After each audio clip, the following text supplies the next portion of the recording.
안녕하세요. 성목사의 목회TV입니다. 성목사의 목회TV는 온라인 성경 양육 플랫폼이죠. 안녕하세요. 성목사의 목회TV입니다. 에스겔서 이야기 시작합니다. 그럼 이전 영상에서 에스겔서의 소주제에 대해서 우리가 알았습니다.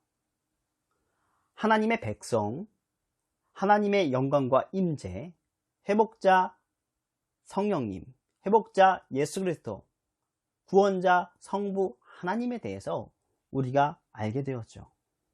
더 자세한 내용은 에스겔서의 소주제는 무엇일까요? 라는 제목의 영상을 찾아보십시오.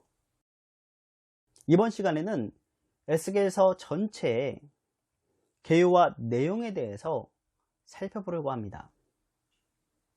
에스겔서 전체의 개요는 유다와 예루살렘에 대한 심판 1장서부터 24장, 이방 국가들에 대한 심판이 25장서부터 32장까지, 이스라엘 백성에 대한 용서와 회복이 33장서부터 48장 끝, 크게 이렇게 세 부분으로 이해되는 것이 일반적인 구조입니다.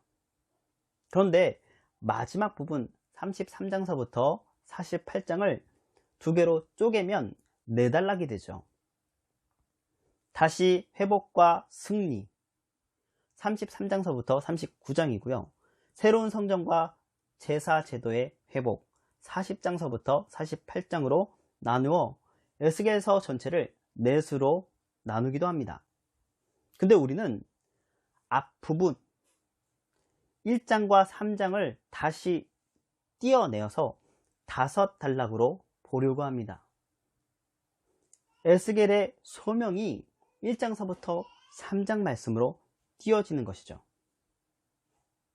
에스겔서 5부분으로 그 개요를 확인했을 때 그 전체 내용이 무엇이냐면, 에스겔의 소명 1장서부터 3장까지, 유다에 대한 심판이 4장서부터 24장까지, 열방에 대한 심판이 25장서부터 32장까지, 이스라엘의 회복이 33장서부터 39장까지, 그리고 새 성전과 새 이스라엘에 대한 40장서부터 48장가로 나누게 되면 이렇게 5부분이 됩니다. 그러면 이렇게 개요를 알았으니 이 5단락의 내용을 우리가 살펴보도록 하겠습니다. 첫 단락 1장서부터 3장 말씀, 에스겔의 소명이었죠.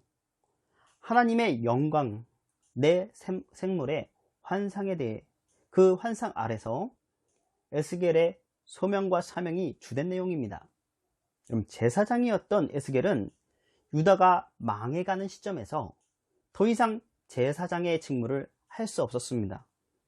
이때 하나님은 강력하게 부르심으로써 말씀을 선포하는 선지자로서 세워지게 되죠. 만약 에스겔이 말씀 선포자로서 사명을 제대로 수행하지 않는다면 하나님께서 그 책임을 묻겠다고 강력하게 경고하십니다.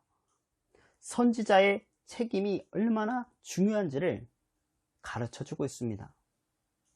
여러분들, 저는 목사로서의 책임, 그리스도인으로서의 책임을 하나님께서 물으실 겁니다. 그만큼 중요하니까요.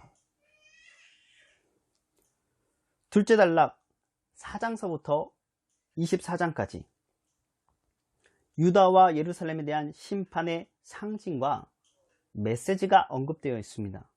심판에 대한 4가지 상징, 또 4가지 이상의 비롯하여서 여러 상징의 행위들과 비유가 수없이 언급되고 있어요. 이 모든 환상과 이상과 비유 등은 모두 하나님의 심판의 임박성과 확실성을 우리에게 보여줍니다. 동시에 회개를 촉구하는 메시지죠. 하나님의 백성들은 범죄를 하였습니다. 하나님께서는 그 범죄에 대해 묵과하지 않으시고 반드시 심판하시는 하나님의 의지가 나타나 있습니다. 죄는 그냥 넘어가지 않으시는 하나님이시죠. 그러므로 우리가 죄 가운데 있다면 하나님 용서하여 주시옵소서 회개의 기도를 드리는 여러분들이 되셔야 합니다. 셋째 단락은 25장서부터 32장까지인데요. 열방에 대한 하나님의 심판을 말하죠. 암몬, 모압, 에돔, 블레셋, 두로, 시돈 등 또 애굽에 대한 하나님의 심판의 차례대로 반드시 시행되고 말 것임을 선언하고 있습니다. 하나님의 백성에 대해서도 그 죄는 반드시 물어서 심판하시는 하나님의 공의 아래 있다라는 것, 하나님의 뜻을 거스리는 이방인들 뿐만 아니라 이스라엘 백성들도 마찬가지임을 보여줍니다. 하나님의 공의가 이루어진다는 거죠. 여러분, 오늘 주제는 에스겔서의 전체적인 개요를 우리가 살펴보고 그 내용 중에 처음 단락서부터 셋째 단락까지만 우리가 살펴보았습니다. 나머지 넷째, 다섯째 단락은 여러분들이 2에서 여러분들이 다시 영상으로 만나게 될 겁니다. 에스겔의 소명, 사명을 보면서 서계한 목사의 소명과 사명에 대해서 다시 생각하게 됩니다. 오산세교 급입교를 만들고 지으시고 나를 불러주셔서 여기에 세우신 하나님의 일꾼으로 세우신 하나님을 생각하면서 이제 10월 29일 날 되면 우리가 가정에서 오산세교 급입교회가 움직여 나아갈 텐데 하나님께서 불러주신 그것을 잘 감당하며 하나님이 어떻게 역사하실 것인 것을 내가 눈으로 보게 하여 주시옵소서라고 기도하며 준비하고 있습니다. 여러분의 소명과 사명은 무엇인가요? 생각해 보시죠. 하나님께서 반드시 여러분에게 소명과 사명을 주셨습니다. 그 소명과 사명을 잘 감당하는 여러분들이 되시기 바랍니다. 다음 이야기는 에스겔서의 개요와 내용 2입니다. 넷째와 다섯째 단락을 마무리 짓도록 하겠습니다. 에스겔서 이야기 마칩니다. 안녕하세요. 성목사의 목회TV입니다. 성목사의 목회TV는 온라인 성경 양육 플랫폼이죠.